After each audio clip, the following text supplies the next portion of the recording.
Um, we're good. Okay.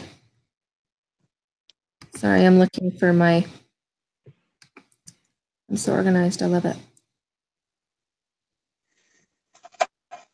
So they, today as the lead, they wanted me to answer some questions, but I'm gonna ask everybody because it doesn't make sense to do a group meeting. Sorry, hold on one second, I don't know.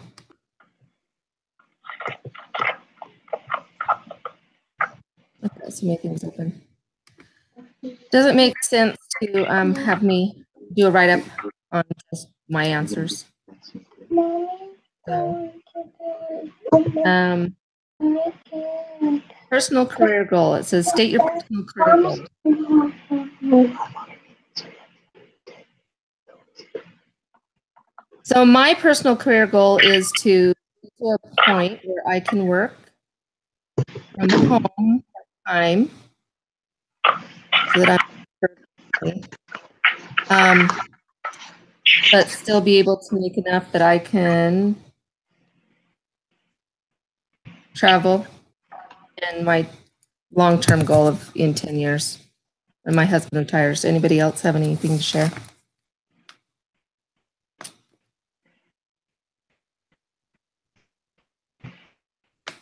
She say career goal? Yeah, career goal. Oh, okay.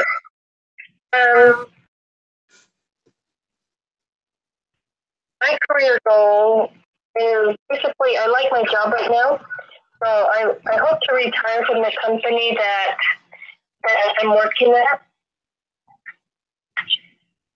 And so hopefully within 15 years.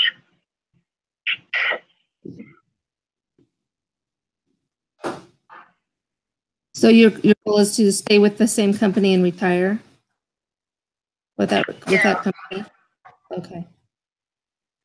Yeah, I've been with the same company 24 years already. Awesome. That is fantastic. Anybody else?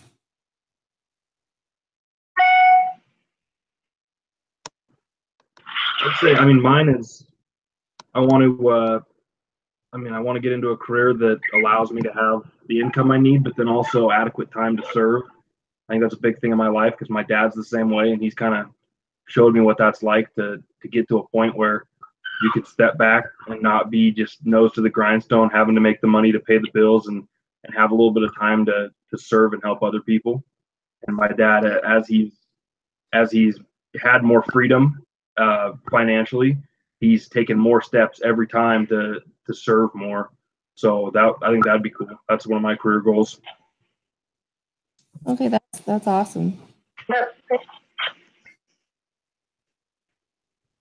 Yeah, so I'm self-employed right now, which is nice, but it's hard to balance time with my family and working. When I'm not working, obviously I'm not making money, but I like the flexibility to be able to hang out with my family when when they have days off and things like that. And so my goal is to basically be able to manage that as well as possible so that I constantly have an income stream coming in, whether it's through me or other people, like an agency that I would eventually end up having. So that's probably where I'm at.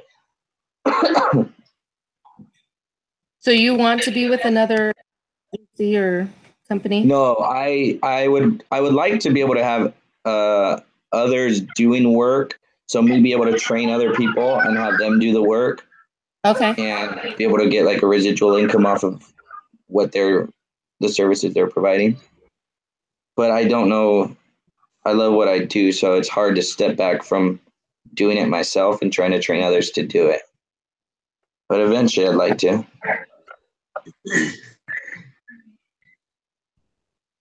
I'm just curious, an intellectual or a physically demanding job, or your company? What'd you say? Is it an intellectually demanding or physically demanding? My job? I work with finances, so it's probably more intellectual. Okay. I'd work with like teachers' retirements and stuff like that. So it's more number crunching and things like that. But it's physical too, because I actually have to get out there and do it, right? If I'm not talking to people, I'm not having the opportunity. So a little bit of both, but I think it's more intellectual myself.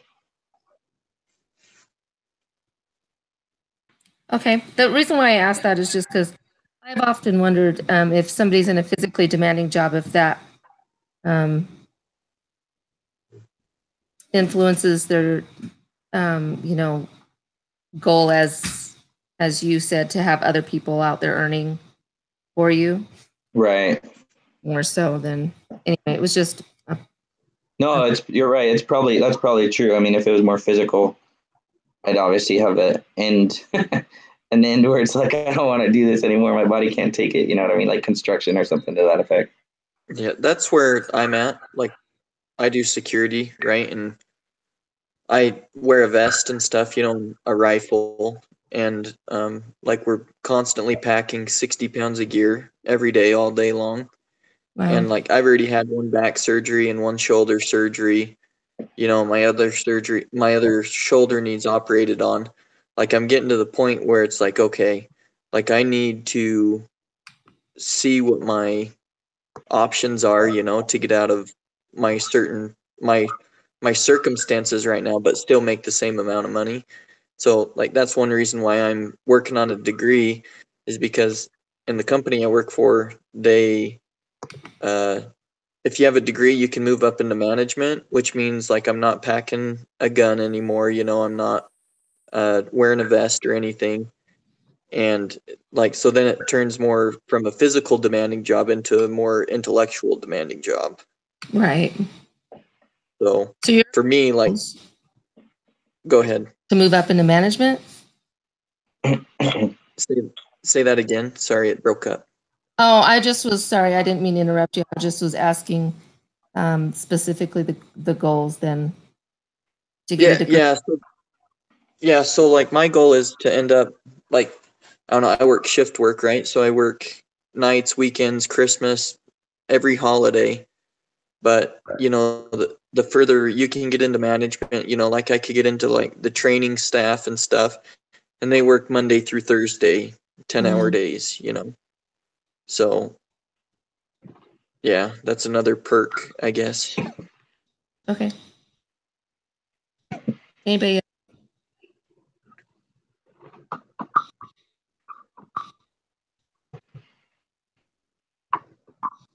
For some reason, I just feel like I just need to say real quick that my goal has changed a lot in the last 2 years. I would have said 2 years ago that my goal would have been to just get a degree. But with my husband being out of work, I learned very quickly that it's better to work smarter and not harder. So not just getting the degree, but have something that you can use to support your family if there's ever a need, or to support yourself, or to have a way to support yourself when you're older, retirement and whatnot. So I think life circumstances can change, your goals, your outlook. Are we ready to move on, or does anybody have anything else? I agree. I think any challenges that come up, it changes your point of view. I've been very fortunate to have the ability, to have this opportunity to work for a company for so long, because it's not the norm. But that is, I do something different every day, and so I find it enjoyable. So and I have an opportunity to travel abroad and meet new people and new challenges. So I think that's one reason I've stayed with this company for so long. Otherwise, it would be very easy to have left many years ago. Yeah, that is unusual. I'm excited for you. That's fantastic. So does anybody have, 10 years from now, a different, what they want to be doing differently? You mentioned service, having others work to help sustain your business or company. I think retirement was mentioned. I mentioned travel. Did we miss anything? I'll move on to number 3 then. What type of work or job do you expect to be doing immediately upon graduation?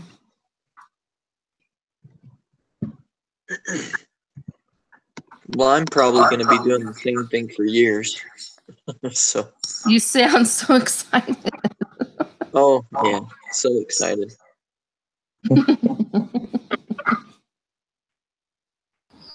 I don't think my job's not going to change because of my degree. I think it's more of the example I'm trying to set for my children to be able to tell them to go to college and not have them say, "Oh, you didn't, Daddy," because that's what I would have said. Yeah, but who knows? I mean, if I go in for further education, you know, financial advisor, things like that, there are degrees needed. So, but that I don't know if I'm going to go that direction yet or not. I don't plan on it. Well, you always have that option, right? If you get a degree. Yeah, so you can't technically you can't become a financial advisor unless you have your bachelor's degree.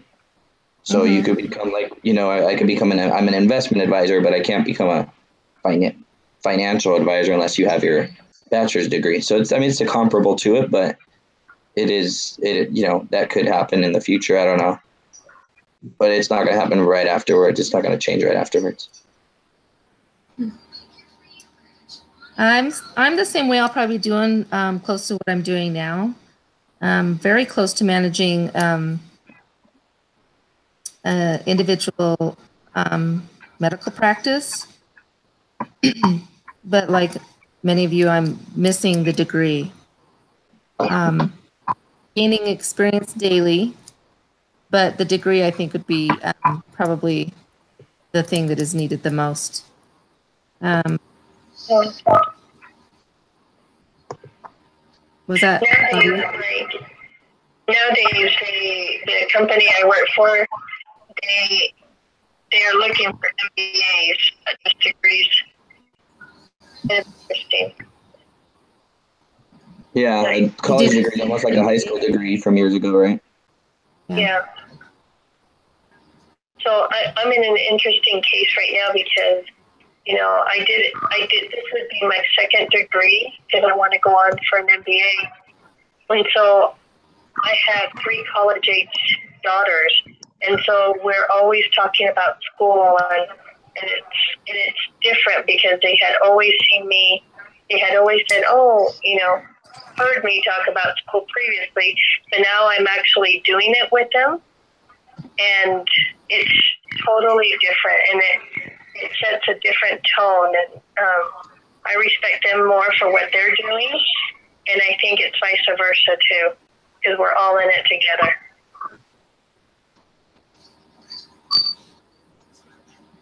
Oh, that's awesome.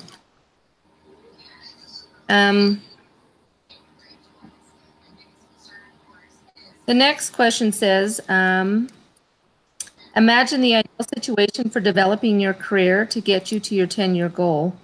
Describe what your employer would do to help. Does anybody?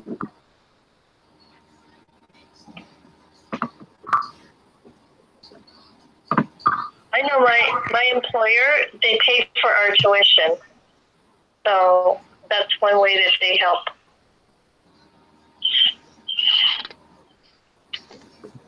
That's cool. My employer's the same way if I wasn't going to BYU Idaho. They pay for ISU, so Idaho State University, and that's it. So, but I already had credits here before I started going again, so I just continued to go. I think they'd be happy for you to go to BYU because it's cheaper. Well, yeah. They're not. They want like I don't know. it's a government institution, right? So they want to help. I don't know why. It's because BYU Idaho is a private school, not a public school, I guess. Mhm. So So does anybody have any type of mentoring or formal or informal additional types of training that is offered at your current job or a job you hope to get? I think that's kind of the interesting thing about my job is, so I work at a motorcycle dealership and I have for 6 years now, and pretty much all the training they do is like a mentor style, and it's not really a consistent thing either. So you kind of sink or swim, just luck of the draw, who you work with. And so, like, you know, I've gotten lucky and succeeded because I've worked with guys that were older than me that had worked in the industry for 15, 20 years. And so they'd help me along. And I think that's a huge part of success or failure, is if there's somebody there that helps you iron out all those wrinkles that they had when they were at your stage of the career, and they help you kind of, instead of wasting all your time figuring that stuff out, they help you skate right over top of it. So I think that's a big thing. So the quality of the mentor is important. Yeah. I was working as a cashier for a while at Walmart. I got about 2 hours of training and then be there. Figure it out as you go. Just handed you a register and said, go for it, huh? Mm-hmm. I would never imagine that going to Walmart.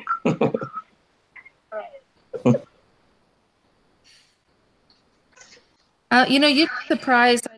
I recently quit retail. How many people don't really even know how to count a register down and to balance that out? It's not required in a manager. It's like they What's put the that? drawer out, they sent to know. Unless you're the manager, stick it in the register, and you'll have 5 or 6 people a day on one register, and then they take it all back and figure it out. Yeah. Yeah, thank you. Did any of you guys read the reading this week yet? Yeah. Did everybody read it? I really like the article. The mentors and the mentees and all that, right? Yeah, I really like the article by the Pluralsight CEO. Did you guys read that?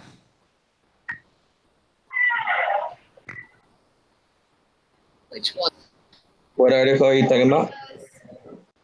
It was how making employees lifelong learners can help your company succeed. Oh, yeah. I thought that was really interesting. Cases, right? It's the other one. What's that? It's not the case studies. It's the other one, right? You're referring to? Yeah, she's talking about the other one. Okay. I was talking about the one Aaron Sconner. Yeah. How they actually have a goal to help all of their employees be lifelong learners and to learn something new all the time.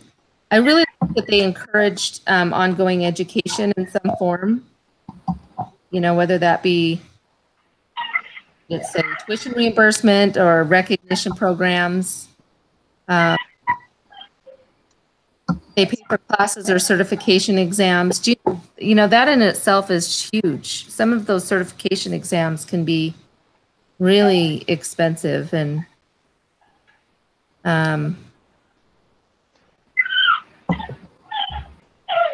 just getting the reimbursement for those kinds of things would be fantastic.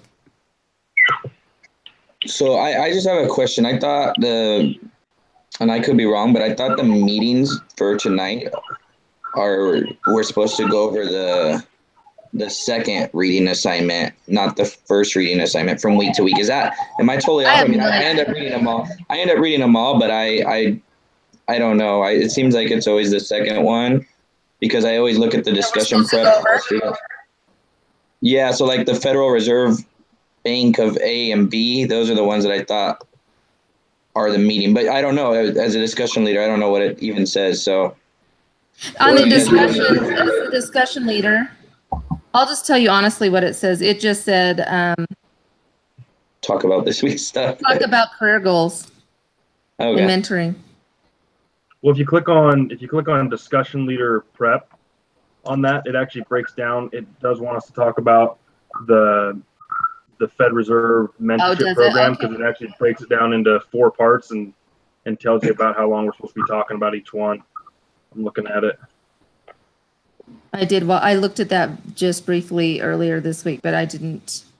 So it is though usually the second reading that so we, because there's. Is that right? Okay, I mean, I'm just for future because it's like we always have like 2 reading assignments. It seems like 2 quizzes, right? It's always the second one. That's the way it's been. It seems like. Is that correct? Yep. No, you're right. Okay. All right.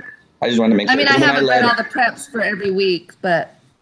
Okay. You know, I just remember when I led it, I was talking about the first one, and then afterwards, I think I realized we spent too much time on the first one and not enough on the second. And so I was just wanted to make sure I understood it. Well, I appreciate that. Let's move on to that then. We've talked about how mentoring employees can help with career development. Let's see. Part 1.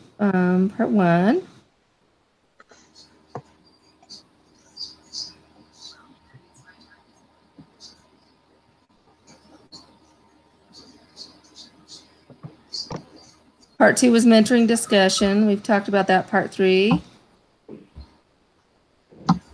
Would a less formal mentoring program be even better where mentees are free to find whatever mentors they need, help them progress in their careers, rather being assigned to someone? Depends on what kind of personality you have. I mean, if I was told, okay, you want to get ahead, you need to go find your mentor, I'd probably be in the same place that I am forever because I'd be too nervous to go and find someone. Right. I think that would have a hard time with that, for sure. But some personalities get along better than others, so is there advantages to that? I mean, if you have somebody who's really out, really find somebody their personality. I think a lot of times though, if you're aiming for a certain type of growth, that you don't necessarily always want to just go pick the most comfortable person for you, that you mesh with the best. Because I've learned stuff from people that I didn't like, and I've learned stuff from people that I didn't think I was going to learn something from. So if you force them, because it even talked about in the reading that a lot of the mentors learned, and they didn't think that they would. They were surprised at the growth they had working with the mentees. And I wonder if you pick whoever, that maybe you'd miss out on some of that because you'd pick people that are similar to you, and so it's like you wouldn't see different perspectives as much because you'd be trying to find similar people.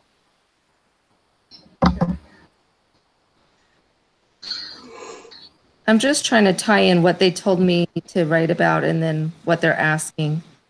We're talking about employees and the Federal Reserve Bank and the mentor program that they have.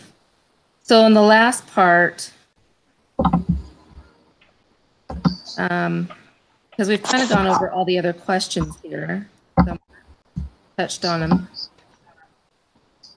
We've talked about whether or not we've had experience with mentoring, formal, informal, as a mentor or a mentee. So the next question is, what might have improved in the Federal Reserve Bank program? What might have been improved?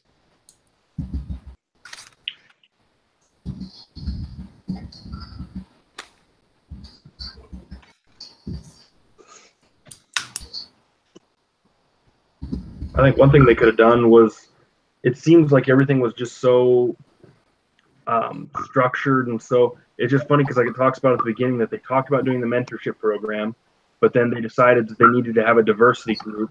So they had the diversity group, and then the diversity group recommended that they do a mentorship program. So it's like they just do this big roundabout, like it's like this, you know, big corporate thing where instead of just when they have an idea, it talked about that people were at danger of not getting on board because of, you know, they felt like it was the flavor of the month. So it was like, yeah, this is the idea this month. Next month it's going to be something different. So I'm not going to invest too much in this idea. So it's like they need that when they get an idea, if it's a good idea, if they look it over and it seems sound, just go ahead and do it and not move on to the next idea. Say, oh, maybe we'll come back to that, have the next idea lead to that idea. And it seems like they did a bit of that at the start of the write-up, but it seems like once they did get on board, they did pretty good. But I think that's one improvement they could make was just, you know, sticking to an idea. Yeah. I think as an employee, it'd be difficult to be enthusiastic about any program if you didn't think it was going to last.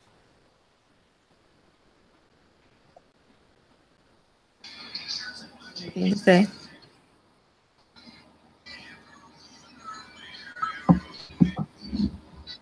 Okay, it says this is wrap up 10 minutes. Why do you think less people signed up for a second round? Lack of enthusiasm for last year, maybe? Well, it said they didn't really. Sorry, you cut out. They didn't really advertise it because they didn't want to have to turn more. So they didn't advertise because they didn't want to have to. So they used applications that they already had. Yeah, and they also said that the pilot program was way too long. So for people to go back and sign up for a second one, it would have been just that much longer. Mm-hmm. Okay, great. I'm just trying to hurry and get through these so we can talk about our other paper for a minute too.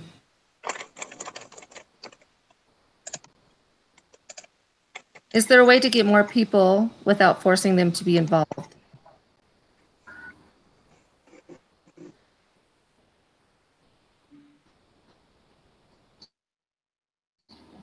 That's literally what the question You said. have to offer value to them. I mean, no one's going to want to do something that's going to seem like a chore. There's got to be something there that's going to benefit them because it might be free, but they're still paying for it. They're paying with their time. Mm-hmm. So it's got to be something that they feel like they're trading their time and getting a real benefit for. So just making sure that the quality of the mentorship stays up and that people are still feeling like they're involved and that they're learning from it. I think those training games that we went over this week too is a way to do that. You know, that's kind of cool. You know, there's ways to create some friendly competition. I also liked in the article by Aaron that they do recognition. They recognize people that have completed training or set a goal and then achieved it. It's interesting because I think you have different obviously personalities, right? Some people work for, you know, recognition. Other people's work for competition. Other people's work to accomplish, you know, going on a trip or a convention. Like in my work, you know, if you do a certain amount of production, you get rewarded. And to me, it's not so much about what is the end result, but it is about obtaining it. Like, I don't care where they take us or what trip they go on. It's a matter of knowing that I accomplished it. And I don't need to be recognized. Like, I don't like recognition. That's not, you know, why I do stuff. I actually, you know, don't want the recognition, but I do know people who are all about, you know, recognition. And it's like, you have to recognize the people that want to be recognized, and you have to offer these types of programs so that each personality type, it fits. And then, you know, it's going to be more successful. It's going to create that competition, you know, environment, but a friendly competition where ultimately the company is thriving because of it. I agree with that. I think some of that also is, you know, I don't necessarily like people to pat me on the back, but it's nice if you're you feel appreciated, or your effort is recognized, and even if it's in the taking you on a trip type of recognition, I'd be totally fine with that. But yeah, exactly. Understand what you're saying. So that was pretty much all of the questions. They said, which approach do you like the best? But I don't know. The mentorship or the forcing people to do it, like the volunteer mentor or mentoring.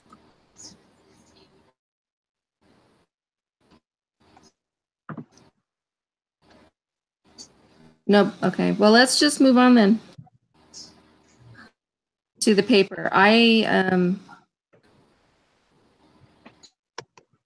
Who wants to talk about that? We were actually talking a little bit about it before you got on here. Mm-hmm. So it seems like we got docked a little bit in a couple areas. So let me just real quick glance at what he said. So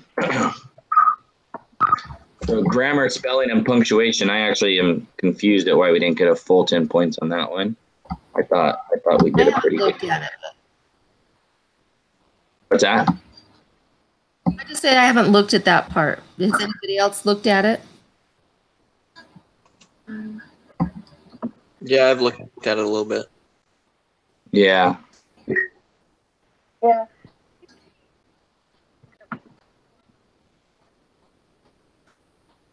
I Yeah, don't know, that was one area. the way I see it, like the grammar stuff, like he docked us 50% on the grammar. So does that mean like our grammar and our punctuation was 50% wrong? I don't know. That's how I look at that. Yeah, I thought that doubt was it. kind of bogus. Yeah.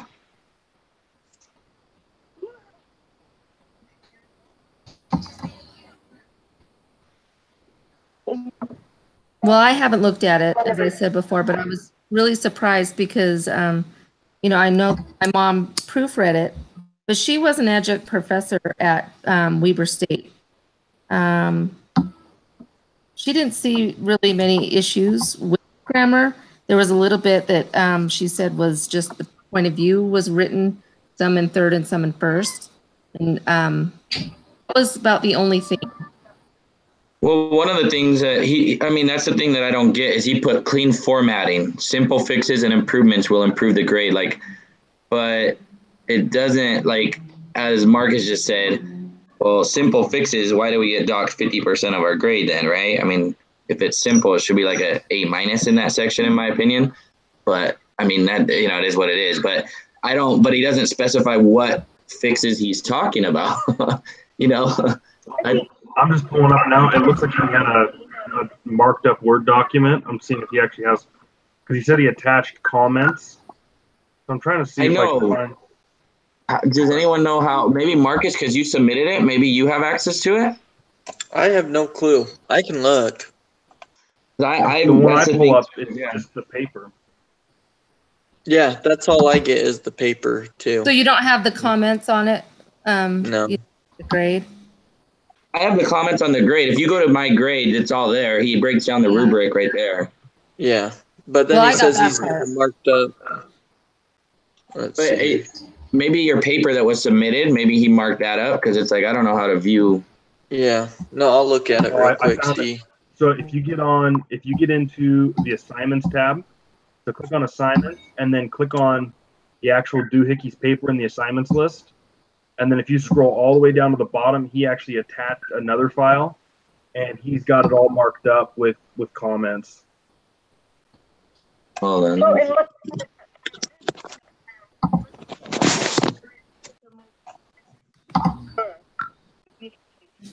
Where was the due? Was it in? The assignments tab. Okay, the assignments tab, and then.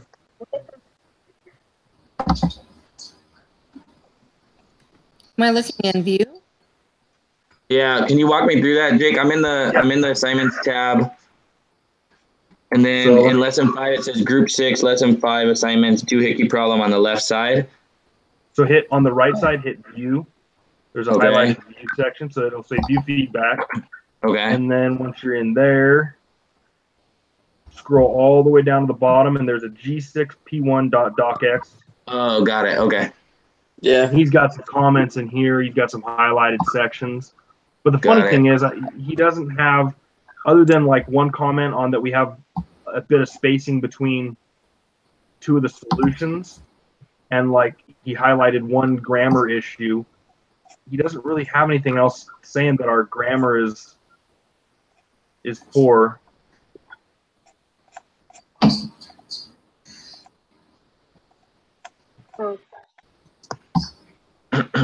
Yeah. So And then do he- we have to he has fix for these or what? citations.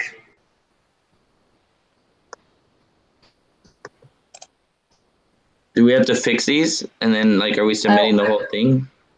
I would say we have to fix them. Don't we have to submit the whole thing next time? Like with the So do additional we information? we add to this with our next Yeah, section? that's what I understand, but I could be wrong.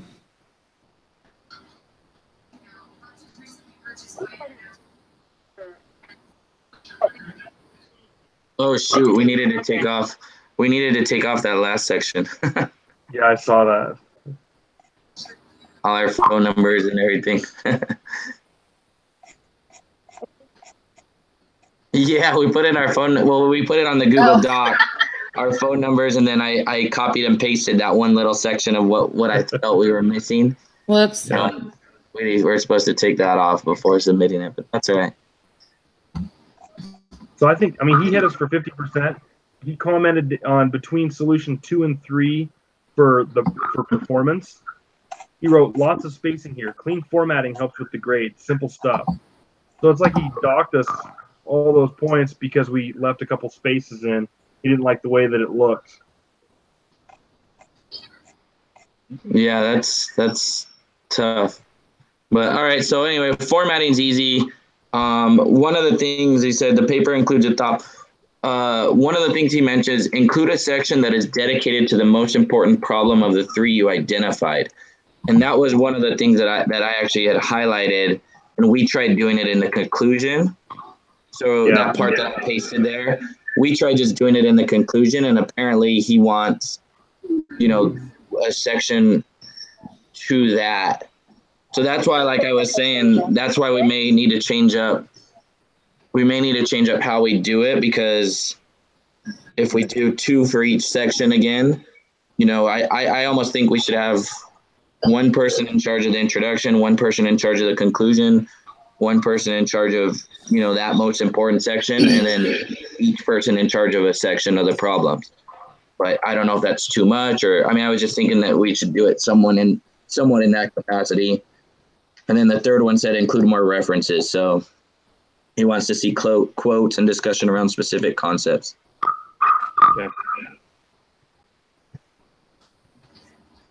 Yeah, I agree with you. I think, that's that would give us the opportunity to have whoever's assigned there, instead of having the intro and the conclusion be an afterthought, those would be, a section that has just as much contribution as the other stuff, and then obviously the solution, our biggest problem, that would let us focus on it a little more, instead of just having it be like oh crap, we got to get this added in to tie it all together.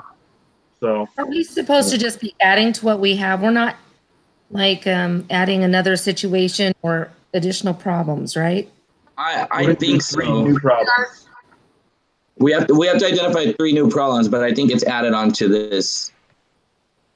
Like, do we need another introduction and another conclusion, though? I guess that's my point. Yeah, I think Probably just add to it. looking at the deal. It looks like we're rewriting the whole paper, because it says should be 8 to 10 pages, and it's basically the same as the first paper, but we're using the 3 new, the hiring, where's that?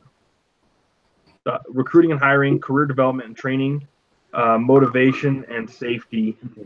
So we're identifying issues within that and writing the paper like we did the first time, but but just doing it with these new problems, using the same case study, but just rewriting a new paper with that. So same format, just a totally new paper. My question is though, does that mean we need to go back and correct the stuff we did on the first one if we're doing a new, like, are we ever going to piece all of it together, or is what's done and we don't have to really worry about fixing it? It doesn't look to me like we have to add last week's into this one. I'll email the professor tonight though and make sure. But so we can ask, they have the class meeting tomorrow with the teacher.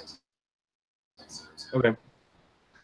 Yeah, so like if he marked it up, why would he mark it up? You know, just give us the grade. And well, I think he's trying to show us that why we got the grade we did, as opposed to us wondering why we did.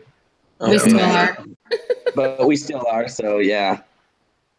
I mean, I don't know, and obviously, so we can make corrections for the next one, formatting wise and things like that. But I would imagine at some point you'd put the whole thing together, but maybe not. I mean, because you're right, it shows in week 8. It's the same.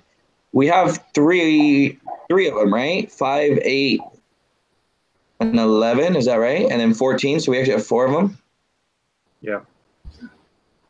So it's basically we're just identifying the things from last week, 2 problems from or 4 problems from last week, 4 problems from this week, 4 problems from next week's assignment, correct? Yep. And then the solutions, and then an introduction, a conclusion, and then a main paragraph, making sure all this stuff's detailed. Is that right? I think so. So how do we want to go about doing it? I've already started writing a little bit about workplace safety. What? Who said that?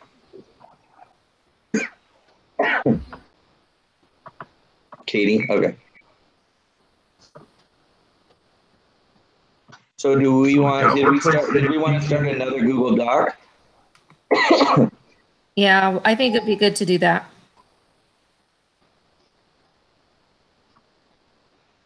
Then was workplace safety last week's assignment or this week's? Last week, right? It's week 8. Week 8. Next week. I was gonna say I don't think we've had that one. Okay, so last week, Jonica, I thought you gonna take last week's? No, not who was? Or Claudia, weren't you gonna take last week's because you were the discussion leader last week? Yeah. So do you want to be in charge of basically week, whatever week it was, 6? Yeah. And then Katie, it sounds like you'll be in charge of week 8, right? What do you mean by in charge? So the section, you know how like last time, the section we had like discrimination, and then we had where we identified the four different areas. The problem is discrimination. So like each one of those are in each of the weeks. So for instance, week 6 would be hiring and recruiting. Is that what you mean? Next week is motivation and safety, right? So one of the sections should be dedicated to motivation and safety, how the doohickeys, didn't motivate and they weren't safe in their environment. So basically what we're learning this week, so career development and training would be this week, right? Yes. And then last week would be recruiting and hiring. So ideally we'd have a section dedicated to the issues they had, the problems they had with recruiting and hiring. And so we'd list the 4 problems, list the 4 solutions, and then we're done with that section. We only have to do 3 problems for them. There's 3 problems, 4 solutions. Okay. There's 3 problems and 4 solutions. 3 problems and 4 solutions for each of those sections. Kind of sounds right? like an overview, the problems, the solutions, and then really in detail of the last thing is the most important.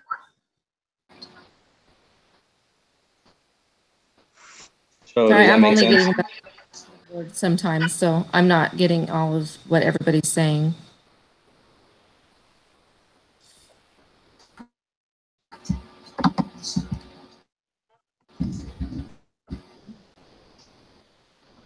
All right, so We need one more person. So we've got Katie doing motivation and safety. So she's going to identify within motivation and safety 3 problems and then 4 solutions. Is that what we're saying? Yeah. So 3 problems and 4 solutions on that. And then Claudia was going to do recruiting and hiring. You said, Michael, right? Yeah. Right, Claudia? Okay, so you'll come up with 3 problems and 4 solutions for recruiting and hiring with the doohickey, right? Right. Okay. And then I'll include Well, I guess if you look at the way we laid out the last one, so I guess we don't need to identify. We don't have to do 3 problems. We're doing the 3 problems. I'm sorry, I if I confused everybody here.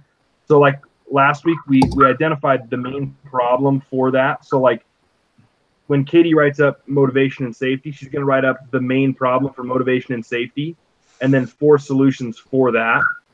And then for career development and training, whoever does that one is going to identify the main problem for career development and training, and then 4 solutions for that.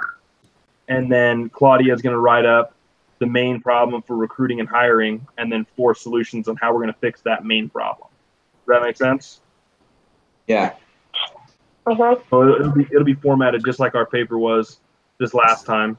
So just that we won't be splitting it up, so it won't be 2 people on each one writing up solutions and problems. So then what we'll do is then we'll have, you were saying, Michael, right? We've got 1 person doing the introduction, and it's got to be, you know, a big thing, and then a conclusion.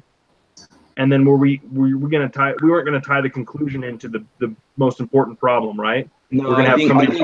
I think we should identify. If you want, I'll take the identification of the problem and write up that summary on whichever one is the biggest problem and why. I'll include some of the solutions because I'll try to give that a go if you want. I'm not opposed to helping in other areas too, but I think I think in his comment he specifically said we should have a paragraph dedicated or a section dedicated to identifying what the problem is, highlighting it. In addition to the conclusion? Yeah, he include a section that is dedicated to the most important problem of the 3 you identified. See the instructions. So that's why I think we lost some points, is because we did it last time. We included it in the conclusion, but he didn't like that too much.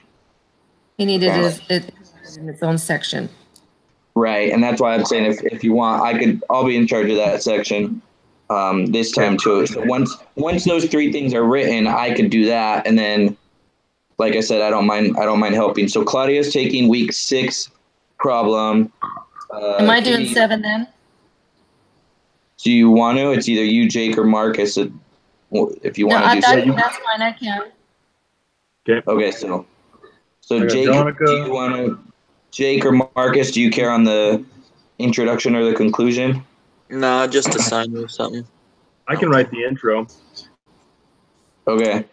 I'll take the conclusion. All right, Marcus. So you're gonna be in charge of the conclusion. So, Yep. Jonica, are you gonna open up a Google Doc again? Did you say? Yeah, I will. I'll send that out tonight. This time, let's leave our phone numbers off of it, just so he doesn't get mad at us. Yeah, that's kind of like ridiculous in my opinion, but whatever. So let's get on that, and then this is due. Let's see, when's this due? Is it the Monday after next Monday? So like the 5th?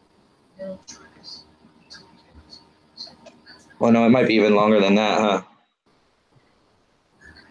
I think you're right. It's the same as last time, where the instructions are due by due date 2, which means that the doohickeys is due that next Monday.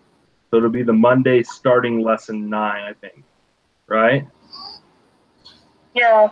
The only one that I'm really worried about is Katie. Are you comfortable, Katie, writing about something that we really haven't even read ahead on? Started it, but if you see anything that you think really needs to be added. Katie, As long as we have the majority done like by Saturday, then we can just, Katie can work on her part more next week. Okay. so Claudia, Don't you think? At least, so Jake, at you can least have your part done by Saturday, you think, the introduction? So Or is that too soon? because with the introduction, do you guys want me? Because I figured I'm going to be tying the introduction off of that way. You guys aren't trying to ride around me. The introduction's supposed to kind of encapsulate all the ideas in the paper. So if everybody does the 3 ideas, then I can, go in and identify and do all the whatevers to, bridge everything and make it look and sound and prep for the start of the paper there.